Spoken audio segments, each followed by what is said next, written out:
एक बार एक राजा गौतम बुद्ध के पास आया। आश्रम में बहुत भिद्ध थी, लेकिन बावजूद इसके राजा ने बुद्ध से एकांत में कुछ कहने की इच्छा जताई।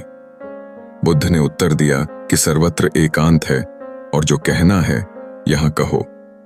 तब राजा ने बताया कि वह संन्यास लेना चाहता है। राजा की बात सुनकर बुद्ध थोड़े गंभीर हो गए और बोले कि तुम्हें सन्यासी बनने से पहले मेरी एक शर्त का पालन करना होगा। राजा ने सहमति जताई कि वह शर्तें मानने को तैयार है, क्योंकि उसे दीक्षा लेनी ही है। बुद्ध ने राजा को आदेश दिया कि वह अपने कपड़े दे दे और जूते उतारकर राजधानी के राजमार्ग पर खुद को जूते मारते हुए चक्कर लगाकर आए। राजा ने बुद्ध के आदेश का पालन किया और राजधानी के राजमार्ग पर खुद को जूते मारते हुए चक्कर लगाए। जब वह चला गया, तब शिष्यों ने बुद्ध से पूछा कि जब हमने दीक्षा ली थी तब आपने हमसे ऐसी कठोर शर्त क्यों नहीं रखी थी?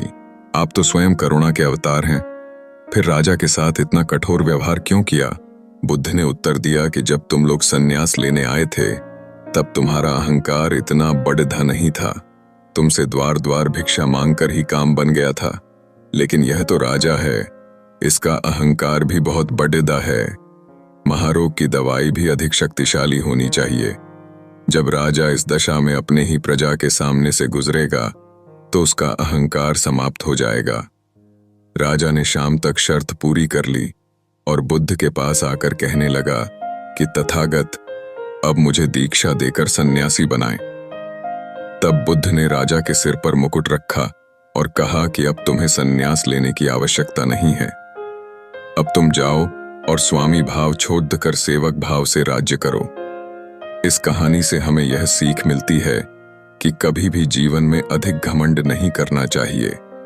अहंकार ही हमारे दुख और असफलता का कारण बनता है। किसी भी प्रकार का अहंकार हमें न केवल दूसरों से अलग करता है, बल्कि हमारे अंदर के सच्चे स्वभाव को भी धूमिल कर देता है। बुद्धिजीवी लोगों की तरह हमेशा विनम्र और संवेदनशील बने रहें।